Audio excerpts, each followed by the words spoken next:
Hello friends, welcome to JCM institute. आज की video में हम कवर करेंगे फिजिक्स के मल्टीपल चॉइस क्वेश्चंस का पार्ट 9। पिछले 8 पार्ट देखने के लिए आप जेसीएम इंस्टीट्यूट का यूट्यूब पेज विजिट कर सकते हैं। तो चलिए शुरू करते हैं आज पार्ट 9। हमारा पहला क्वेश्चन है, energy that is produced commercially from coal is called.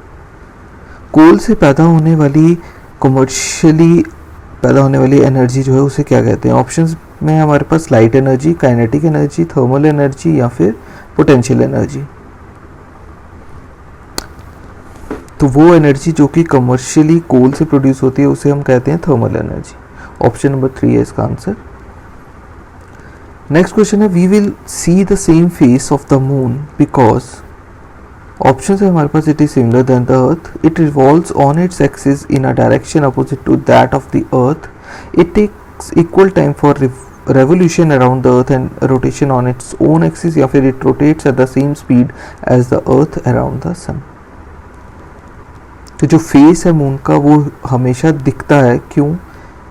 Same face जो है, तो उसका रीजन पूछा गया था। तो इसका सही आंसर है option number 3, it takes equal time for revolution around the earth and rotation on its own axis.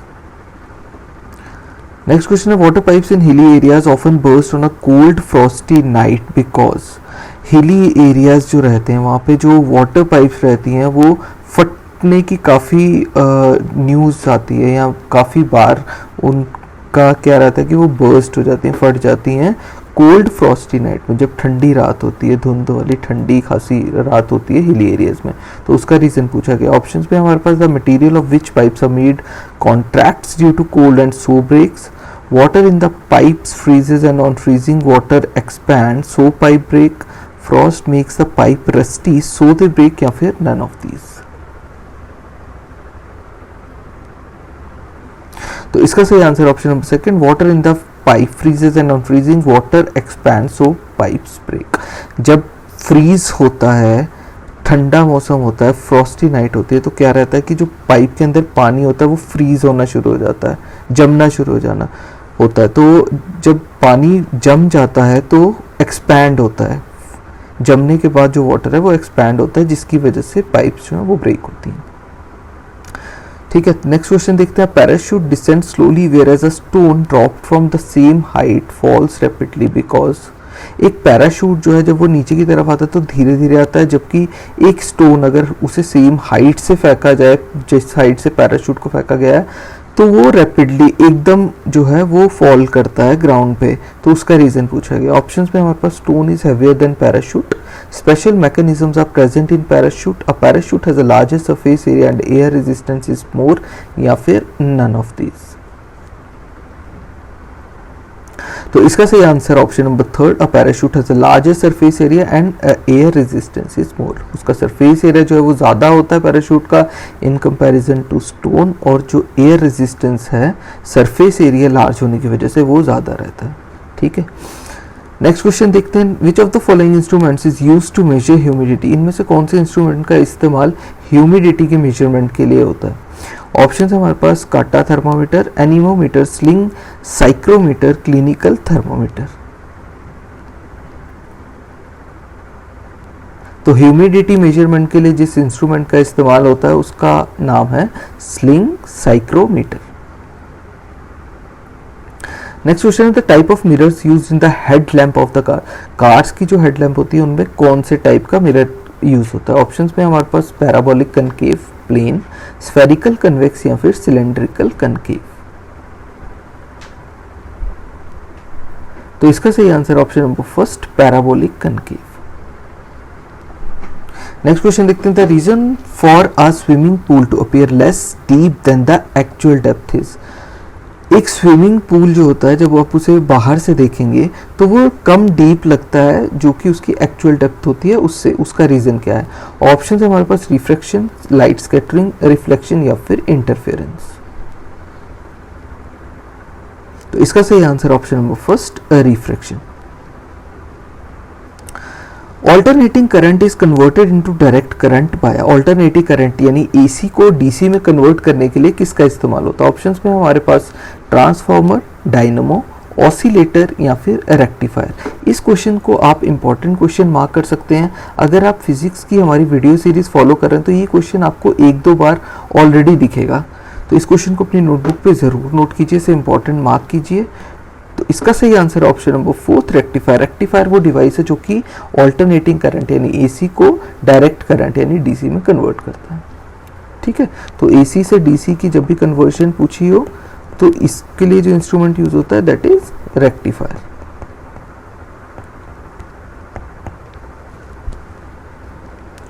Next question देखते हैं। नेक्स्ट क्वेश्चन है which of the following is most elastic. इनमें से सबसे ज्यादा इलास्टिक कौन है? ऑप्शन हमारे पास रबर, वेट क्ले, स्टील या फिर प्लास्टिक।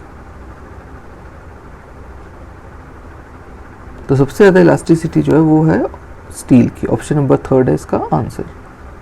इसमें कंफ्यूज नहीं होइएगा, ज़्यादा बच्चों को ये लग रहा होगा कि रबर जो है वो ज़्यादा इलास्टिक होता है अगर इन सब से कंपेयर किया जाए, लेकिन इसका सही आंसर है स्टील। स्टील की इलास्टिसिटी सबसे ज़्यादा होती है। नेक्स्ट क्वेश्चन है, when a person walking in bright sunlight and is a dark room he is not able to see clearly for a little while because. ये एक नेचुरल फिनोमिना, अगर आपने मतलब ये ऑब्जर्व किया होगा अपनी डे टू डे एक्टिविटी में कि जब आप किसी ब्राइट सनलाइट यानी बाहर सनलाइट तेज़ है उसके पास होने के बाद आप एक डार्क रूम में एंटर करते हैं, मतलब सनलाइट से आप पास हुए बाहर से और उसके बाद आप एक डार्क रूम में एंटर किए, तो अंदर का जो एम्बियंस है यानी अंदर जो डार्क रूम है वो आपको नहीं दिखेगा। उसका रीज़न पूछा गया कि कुछ देर के लिए क्यों नहीं दिखाई देता जब आप ब्राइट सनलाइट से एक डार्क रूम में एंटर करते हैं। तो ऑप्शन हमारे पास, the eye muscle can not immediately adjust the focal length of the eye lens, the retina retains the bright images for some time and becomes momentarily insensitive, the iris is unable to contract the pupil immediately या फिर the iris is unable to dilate the pupil immediately. तो इसका सही answer option number 4, the iris is unable to dilate the pupil immediately. Next question देखते हैं, the swing of a spinning cricket ball in air can be explained on the basis of. एक cricket ball जो होती है वो हवा में swing होती है, वो किसके बेसिस पे हम एक्सप्लेन कर सकते हैं? कौन सा फिनोमेना है कि जो बॉल है, क्रिकेट की बॉल है, वो स्विंग होती है हवा में बेसिकली? ये क्वेश्चन हमसे पूछा गया। ऑप्शन है हमारे पास, sudden change in wind direction, buoyancy of air, turbulence caused by wind या बर्नौलीज थ्योरम।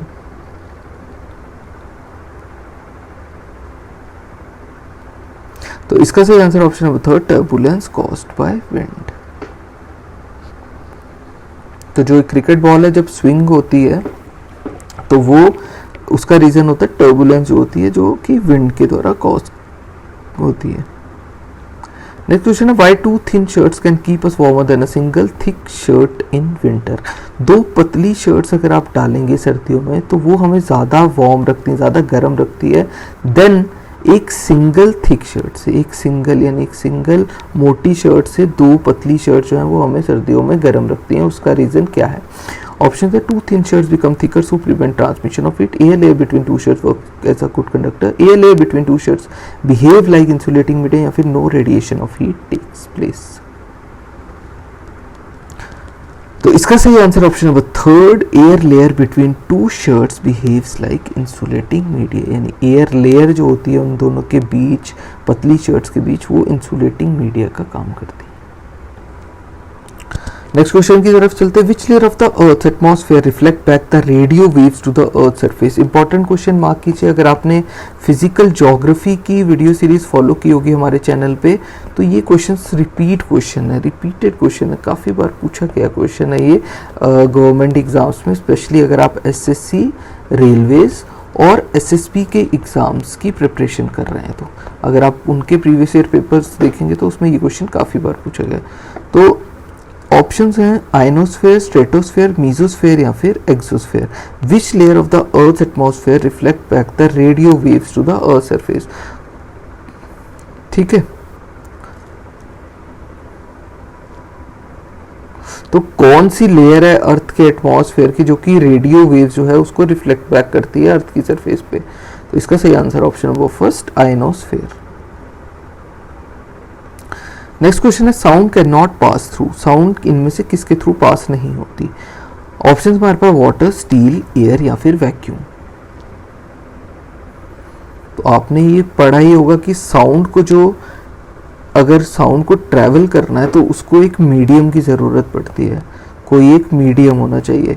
वाटर, स्टील और एयर ये तीनों मीडियम है तो इसके थ्रू पास हो जाती है, बट वैक्यूम जो है वो खाली होता है तो it can not pass through vacuum. Next question है ना, photo cell light energy is converted into, एक फोटो सेल में लाइट एनर्जी जो है वो किस में कन्वर्ट होती है? ऑप्शंस में हमारे पास potential energy, chemical energy, heat energy या फिर इलेक्ट्रिकल एनर्जी। तो जो एक फोटो सेल है उसमें लाइट एनर्जी जो है वो कन्वर्ट होती है इलेक्ट्रिकल एनर्जी में। नेक्स्ट क्वेश्चन है storm is predicted if atmospheric pressure, एक स्टॉर्म की प्रेडिक्शन हाई हो जाती है या फिर एक स्टॉर्म जो है, तूफान जो है वो प्रेडिक्ट हो जाता है जब एटमॉस्फेरिक प्रेशर का बिहेवियर कैसा हो, ये है क्वेश्चन। ऑप्शन है हमारे पास rises suddenly, rises gradually, fall suddenly या फिर फॉल्स ग्रेजुअली। ये वाला क्वेश्चन भी इंपॉर्टेंट क्वेश्चन है, काफ़ी बार पूछा गया है एसएससी के एग्ज़ाम्स में और भी बाकी एग्ज़ाम्स में, रिपीटेड क्वेश्चन है।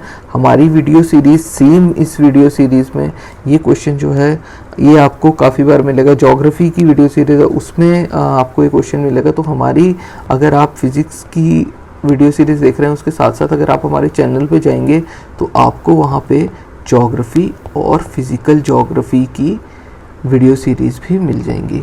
वहाँ पे आपको काफ़ी क्वेश्चन मिलेंगे जो कि आपको हेल्प करेंगे। हम इस वीडियो सीरीज़ में देख रहे हैं फिज़िक्स की कुछ ऐसे क्वेश्चंस हैं जो कि ऑलरेडी कवर कर चुके हैं हम ज्योग्राफी और फिज़िकल ज्योग्राफी की सीरीज़ में। तो आप हमारे चैनल पे विज़िट करके ये 2 वीडियोज़ भी देख सकते हैं, इन 2 वीडियो प्लेलिस्ट की।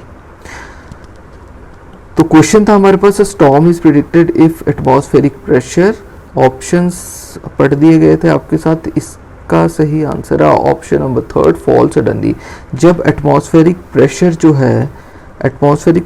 है वो सडनली फॉल करता है, सडन फॉल होना चाहिए एटमॉस्फेरिक प्रेशर में, तो एक स्टॉर्म जो है उसकी प्रेडिक्शन होती है कि काफ़ी चांसेस रहते हैं कि स्टॉर्म जो है वो आने की आशंका रहती है जब एटमॉस्फेरिक प्रेशर में सडन फॉल होता है। ठीक है, नेक्स्ट क्वेश्चन की तरफ मूव करते हैं। नेक्स्ट क्वेश्चन है हमारा, an egg sinks in soft water but floats in a concentrated solution of salt because, एक अंडा जो है वो सॉफ्ट वाटर में डूब जाता है, सिंक हो जाता है, बट फ्लोट्स, बट जो है वो तैरना शुरू हो जाता है अगर आप उसे कॉन्सेंट्रेटेड सॉल्यूशन जो सॉल्ट का रहेगा उसमें डालेंगे। तो उसका रीज़न पूछा गया। ऑप्शंस में हमारे पास egg absorb salt from the solution and expands, aluminium dissolves in salt solution and egg becomes lighter, the density of salt solution exceeds the density of eggs, या फिर water has high surface tension.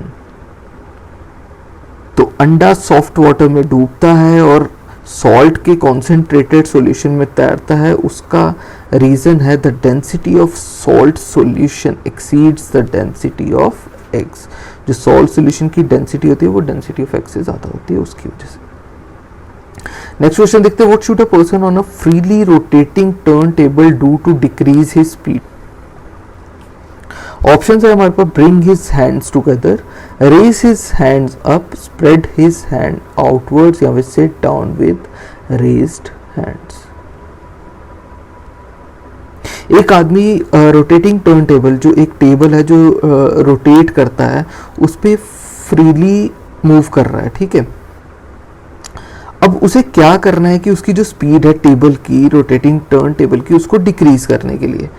ठीक है, option आपके लिए पढ़ दिए गए थे। ब्रिंग हिज हैंड्स टुगेदर, हाथ जोड़ते, अपने हाथ खड़े करते, अपने हाथ जो है वो बाहर की तरफ स्प्रेड करे, या फिर बैठ जाए हाथ खड़े करके विद रेज्ड हैंड्स। तो उसे क्या करना है, एंगुलर स्पीड जो है टेबल की उसको कम करने के लिए।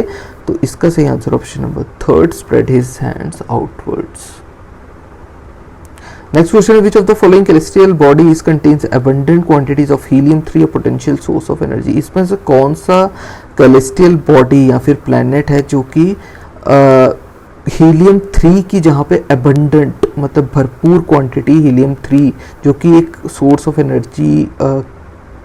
एनर्जी का सोर्स है बेसिकली, तो वो कौन से प्लैनेट पे आपको मिलती है? ऑप्शन हमारे पास अर्थ, मून, वीनस या फिर सैटर्न। तो हीलियम 3 की एबंडेंट क्वांटिटी जो है वो आपको मिलती है मून पे। ऑप्शन नंबर सेकंड है हमारा आंसर। नेक्स्ट क्वेश्चन देखते हैं। Smog is a combination of, smog जो है वो किसका कॉम्बिनेशन है?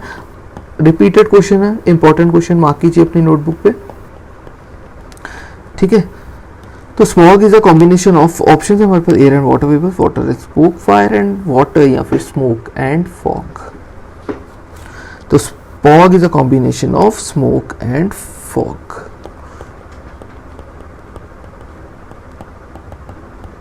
ठीक है, smog is a combination of smoke and fog.